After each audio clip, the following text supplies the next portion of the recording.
I see you have a question. So no, it was just a comment on that. Catching up to Amazon. I'm dealing with a company on the West Coast that is kind of next day delivery. Their two biggest clients are Walmart and Target. And 4 months ago, they said, we'll give you a trial of 30 stores. Amazon made that announcement 2 weeks ago.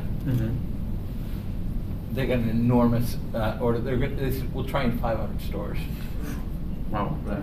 Fear of Amazon. I don't know how the hell they're going to scale and where they're Right. It can actually be in 500 stores. It's a good problem to have. But fear of Amazon, right? So that's a driver. I mean, it's their blockchain, logistics management. They execute a lot really, really well.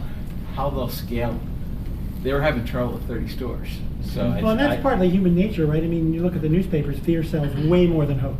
Way more. A whole right? bunch. A whole bunch more. Or what is it? Well, aspirin sells more than a vitamin, right? Right. I mean, it's the same. It's the same. Avoid pain is. So, Sorry. No worries. It's actually interesting to get feedback because I expect actually that type of feedback as well. So there's a lot of topics we could now talk about regarding how you find companies, how you evaluate technologies, how you evaluate teams. But I think one topic we touched upon during the break was about teams, and I'd like to start with that because we're discussing the challenge of very technical teams and how to evaluate whether they're the suitable team to carry on the project and build a business around it. So maybe we'll start with Matt again about how do you look at teams? Like, what makes you think this team is good? Who's going to be the CEO within the team? How do scientists or researchers perform in those roles? Like, how do you think about that? Yeah. So I very much like a scientist, a real a thought leader in the space as a CEO, but we look for something very particular. So we are looking for little Goldilocks, whatever. We're looking for sort of a deep tech, not very knowledgeable person, because that person usually can attract and lead a great technical team who are willing to come for this person. But they need to have what I'll call EQ, of course, and also coachability. That's the thing we look for the most. Often the problem with a very, very smart person is they think they're very, very smart in every area. They used to be the smartest in the room in their field. Yeah. So and and particularly when somebody comes in and starts talking about marketing, that person might not have a PhD, typically doesn't, right? Might not be able to articulate everything down to the scientific parameters with which their marketing is going to work. And then you see this person kind of dismiss the marketer, and now I'm terrified, I'm out. That person has to have respect that there's other areas that they don't know and that they want to learn about and they want to learn from, and they have to understand that person doesn't have a PhD in marketing. You don't want them to have a PhD in marketing. And so it's that kind of do you get that you are really great at this, but that you need to learn a ton in other areas? How do you get that sense when you talk to teams? So we go in right away with a sort of an attitude that we're here to help you, and we start, even during our due diligence process, we're not really drilling you on customers, we're kind of talking to you about the next steps in your business and how you're going to go forward, and then we come up with ideas with you, and then talking with your team, and it's just really a question of how do you listen, How do you respond? How do you respond? Do you actually act upon some of the ideas? Right, you can see when somebody's sort of yeah. I'm not gonna do it. Versus, wait a minute, hang on, I'm gonna get a piece of paper, and then you can also, particularly if you, we like it when you're allowed to do diligence over a long period of time. Often we're working with firms before they're necessarily doing a round. And then you can actually see, did they implement something? Did they listen to something that a marketing person said? Or I'm being on marketing. My smart people on marketing. But just in something other than their field, do they listen? John, do you echo what you said? Yeah, I mean, coachability is high on the list, right? Do we get along with the founding team? Ultimately, our model is to partner. So if we can't work together, there's just no hope, right? So, yeah. I guess coachability is not necessarily that you are going to coach them on every function. It's more about whether they're able to learn all the skill set that are necessary, or realize at least that either they're not inclined to do so, but it's needed, and then they might need to get it from the outside. It's more about receptivity, right? Are they open to other voices around the table?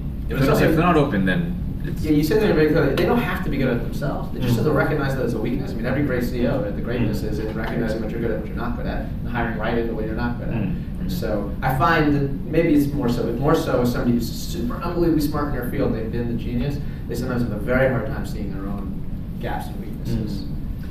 Frank, do you see similar things? Like, is it a problem for you whether or not sometimes the most technical person is really best positioned to be like CTO or Chief Science Officer rather than CEO? Do you see these type of issues as well? It's funny because if you separate out deep tech and typical software, I find it's a much bigger problem in software than in deep tech. In deep tech, there's generally a little bit more modesty, a little bit less arrogance, a little bit less.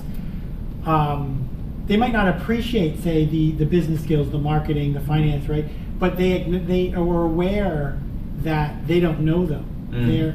Whereas a software guy a guy who came up with a software idea, again, in my experience, is really more. As a generalization, is more thinking that they can do everything. They're less vulnerable, and I think to be a leader, you have to be vulnerable.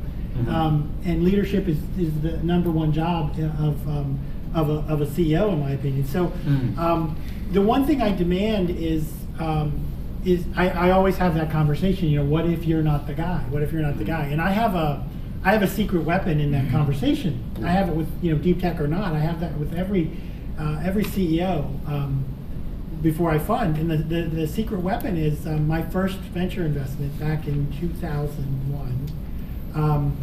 We invested in the company. We had to, 2 years into it, we had to take out the CEO. I never had the conversation. I was green.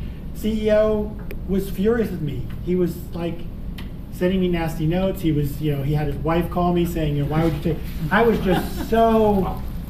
so sad though that I had to be the one to take this guy's company away from him. Fast forward 4 years, we sell the company for $175 million. This guy makes, $40 million. He's your best friend. He takes me out to lunch and says, I was so mad at you. I am so glad that you did what you did. His wife took you out to lunch. I was my own worst enemy, didn't know it. And this guy will do references on me. So was he saying that he was happy because he felt he couldn't have taken the company all the way to that Well, the longer version of the acquisition? story is he sat down over lunch and he said, when you brought in that guy who'd done it before, like I thought he was an arrogant, jerk, but he knew all these things.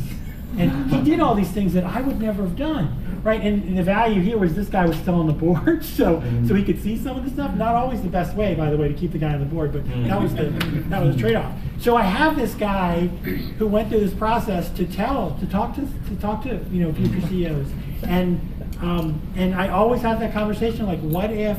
How you react to that question? What if you're not the guy? Or gal. Or gal. Thanks. Hashtag me too. Yeah. So, Joyce, you also see a variety of teams in the companies you work with. How do they perform based on their background, their receptivity to new ideas? Do you see some of that? So I won't say favorite companies because it's like saying your favorite child, but the companies that I see that really do well are companies that do exactly that. They know enough to go out and get their own CEO or someone who is kind of outside their technical range. So I was just talking to someone about pneumatics here, and I love that David Mindell has this awesome technology, right? Very micro-localization to the 10th or milliliter or something. But his co-founder didn't know anything about that technology. He was from like the biotech space, but he was, just awesome with investment and marketing and all the things that David couldn't do and didn't have experience Finding the resources and selling. Exactly. And so those two are a pair that just, they scaled very fast. We have another company that came from Duke, and the professors were from Duke, and they real-time robotics, and they do motion planning for a robot arm who, let's say, gets caught up doing something gets in the way. How do you finish that task? They move to the next. They map out in real time the way the arm should move. So they found a CEO on the West Coast who already had a few exits, and he is almost like a David Mindell. He's just very humble, very warm. He's open to new ideas. He hired a marketing person at the beginning. Like, they just know what to do. So it was nice to see the team come together and you know, have a CEO that maybe didn't develop the tech. And there's just a lot of respect between the players. So I loved it. It's almost like a family, right? There's a father who you don't always like because sometimes he's strict, and the mom the same way, always nagging. And then the kids who, you know, you love them most of the time. You know, so it's like a family, and it's nice to see the dynamics that it really is like a family. It's funny, when I was talking, I almost used David as an example. I was the first investor in Humatics. And David is a brilliant MIT robotics professor. He's just like eminently coachable in terms of just all the things he doesn't know and who he's willing to hire around him, and he's fascinated by the other things that people will bring and why they do what they do, and you should definitely come and be a part of this. And so he attracts people who, Right, you want to work with him. yeah, varying backgrounds and with different viewpoints. Yeah, let's probably beyond the conversation we're having, we're going to have here around like early stage, but there's also when you're scaling, there's a kind of a rule that like of 3 and 10. Like when you reach a number of employees of like 30, 100, 300, 1,000, you have to change your management style or your company structure. And in some cases, the CEO that managed to take the company from a 30 to 300 is not necessarily able to take it to the next levels. That's another skill set to either acquire or realize that you're not cut out for. In that situation, you have the conversation that starts with, you know, tell me all your favorite parts of your job, and then you map that how much time they spend on, and the founder finds out they're spending all their time on the parts they don't like. And then you can tell them, okay. What if we hired someone to do those things? One point, I think I'm going to use that idea you mentioned that you had a CEO move from Silicon Valley to Boston. That could sound kind of unusual, and especially because Silicon Valley has like so much shine these days. What do you think about geography and in terms of locating a company, recruiting talent, and maybe things like around fundability, acquirability, if that's a word. What do you think about? I don't know. It is now. Just a new word. So. How do you see the impact of geography? Maybe if you want to start, Joyce. We talked a little bit about this, but we have a company from Alabama who has a space at MassRobotics because they feel that the funders won't go down there. They don't want to go to Alabama and it's not Huntsville, and it's Auburn, which is not a great place. We also have someone from Carnegie Mellon. Someone here from Auburn. We just left. Wonderful place, Auburn. So we also have one from Carnegie Mellon. We have one from Duke. We have actually a company from France that's moving over because but they also have reasons why they have their operations there, right? Right, because they're from Alabama, and so they have their team there. And they can recruit but there? They feel like, or the one that came from Duke, real time, they came here for a couple of reasons. One, Peter, the CEO from Silicon Valley, wanted to move here, but they felt they could find talent here. With we do have in Boston the highest density of universities than anywhere in the U.S. So, and we have not just 1, 2, 3, we have many top engineering universities. So they felt they could grow the company here, and they actually recruited a couple of different professors to work part-time, and then got their PhD students, and so they had some good tactics there. So I think a reason that they move here is talent, but some of them also tell us they move here because the VCs are here. So access to funding, because VCs wouldn't go to like third-tier cities. Well, that's what they say, but why don't you say you like visiting? Yeah, I think geography is only a problem if you have to take more than 2 planes, right? I mean, I have a company, a deep tech company in Charlotte, North Carolina, and I'll tell you, it's a pleasure to go to Charlotte, North Carolina. It's a direct flight. So the rental car counter is feet from the airport, from the airport exit, and it makes SFO look like a pain in the butt. You know? I mean, you have to take that dumb train. I don't. You look at a company where there's a combination of people, enough people to recruit, and economics that work. I don't know. I'm not a Silicon Valley person. I don't know how the economics could possibly work for a lot of companies. At out there. early stage, Yeah. less and less so. Yeah. Yeah, I just don't. I mean, you have to ask yourself where the teachers and the policemen live, but you also have to ask yourself, do you want to pay the administrative assistants $100,000? How long is your seed round gonna last? Yeah. So there's also, I think, a huge element of personnel attrition, right? One thing I think about this company in North Carolina, in Charlotte, is once you have if you have a certain level of quality of life, which generally it's thought of that you do down there, if you move someone down there to work in this power electronics company, they're not going to have 20 other places that they can go to. They're going to have 4, and so I wonder. Better employee retention. Yeah, one of my old partners, my old firm would say to me, "Hey, in Silicon Valley, those investors got it so easy. You know whether there's a hot company or not. Are the employees leaving to go to other companies, or are they coming? Because it's so easy to do there." Yeah, word gets around very quickly. Yeah. I think of geography on 2 more vectors. One is around deal flow, right? So as you bring in portfolio companies around the country or wherever they are, the hubs, those folks know their companies. Entrepreneurs know entrepreneurs. So it ends up being this, given that we have an office in Boston and one in San Diego, we see a lot of biotech, we see life science instrumentation, robotics, things like that. So I think it does affect, the terroir affects, what kind of deals you see. Also, geography for me, I think about the team that we have built to support the company. So, we operate a distributed model, which is unusual in that we have, 10 investment professionals, a few in San Diego, a few in Boston, a few in DC, and we might open up some more offices, generally located near hubs of innovation or activity where we can support them locally, right? So connect them to large corporations or other VCs. Well, actually embedding our folks in those companies. Okay, so because of the kind of the recruiting and support aspect that you guys. There's lots that we offer in terms of supporting the companies, and I think it's maybe unique to our model, but certainly we think about how do we support them, because if we have to fly across country every week, it's just unsustainable. Matt, how do you think about geography?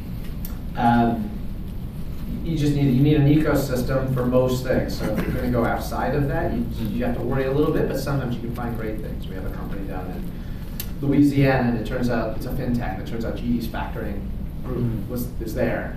So literally every single employee comes out of their group to join them. So we have this incredible pool because my team now knows their whole team. And simply steals the best. Kids go to school. Exactly. So we can. But you do need that ecosystem of where you're going to get the talent, which always is concerning, and then where you're going to get the money. And that can be challenging also, because they have proven actually. There's literally academic papers about it. It's 2 flights. It's a huge effect. I didn't just make that up, huh? No, it's a huge effect. 2 flights versus 1. Okay, we're going to take questions from the audience, so you can start, actually if you have already questions, happy to take some, I think. Yeah, you might have some. Let's go. I'm Gabe Cunningham with Fontanales. So let me get your microphone. Okay. So they're in humanics too. Yeah, that's right. Hey, Gabe. So if you think about like the roots of deep tech, it's often in universities, and I would argue in Boston we have a core kind of foundational deep tech scene that could rival anything in the Bay Area. I think there's a big difference in terms of the growth capital that's out there to fund companies, and I think companies tend to operate with, probably less of a swagger in a healthy way, but also a little more conservatism that they can't like rapidly scale as they might like if they were in the Bay Area. And you look in the Bay Area and it's like, how's that company raising that amount of funding on, whatever smoke and mirrors sometimes, but so there's a trade-off there, but how do you think Boston would be different if there was more growth capital here, and kind of what do you think will need to happen for that to happen? Okay, so it's a bit chicken and egg question around like, can you find growth capital? Are there enough growth capital opportunities because companies grow fast enough? I mean, selfishly, I would imagine that it would raise valuations and make the deals less attractive. Right? It's more competition. The fact that deep tech is underinvested is actually an advantage for us. You get leveraged deals. So in a sense. Then how do they grow? right? Well, no, I mean, But they get access to that capital later. Yeah, so I mean, I think that's where, at least our fund is large enough where we can follow on, right, for a number of rounds. Also, we would connect them with funds that can take them to those later stages. I mean, we would help them. It's not like we would just, drop them off and say, figure it out you're on your own. So. Yeah, because that's something we talked about as well. Is like fundability, like a financing risk for those companies after you do the early stage deals. So Right, so that's the danger, is the financing risk. If you don't have enough of that growth capital, you have a perfectly good company that then gets itself into trouble. And of course, once you get into trouble, it's very easy to go completely off the cliff. And that is a danger. The other thing I think that is kind of interesting that's playing out right now is we now think of it as in the consciousness, but there's a sort of a relatively new idea. Right? The old idea was lean, right? Everybody did lean, right? And now there's this new idea of no, let's winner pick. We'll just pick the best firm and give them so much money that no one else will invest in that area, which we're all terrified. The SoftBank approach. The SoftBank approach. Actually, when they pick the company they invest in, they don't necessarily pick the leader of that moment. They make the leader. They say they're picking the best in class and making it the leader. Yeah, that's you may choose. yeah. But I mean, they don't necessarily pick the largest. That was definitely the best in class pizza place. Zoom We're Pizza? 100% sure of that. So, but that idea is going to be harder to implement. Like, so if that is truly going to work, I think Boston is going to be behind in that idea. Which is East Coast investors are not ready to be like, yeah, $1 billion at a crazy valuation 3 weeks after you started the firm. But again, it's not actually clear that is actually a good idea. Right? From an investing standpoint, you don't know. But I think the question is partly about why is there not more VCs who see that there's enough interesting companies here to just do growth, for instance? I think that whole idea that there isn't enough capital is a bit of a red herring. Like, what's enough capital, right? I often hear that there isn't enough capital argument from people who didn't get funded, and you can always say, hey, I had a good business that should have gotten funded, it didn't get funded. I'm sure that happens. I am sure that happens. But does it happen as much as the bad company gets funded because there's so much capital, or does it happen so much that enough that it offsets this valuation inflation thing, right? I walk away from deals for valuation frequently. I say to myself, that's a great deal. It's just not a great deal at 200 pre, So I think it's really hard to empirically say there's not enough. There's not enough capital. I don't know. Well, I guess there's also a few effects. Like sometimes a company that grows will intentionally rebrand itself as a Silicon Valley company, and then raise capital there, whereas maybe all their R&D and operations are still back somewhere else. So that happens also quite often. So that's also how Silicon Valley kind of maintains its kind of a mystique around the fact that they have all those many amazing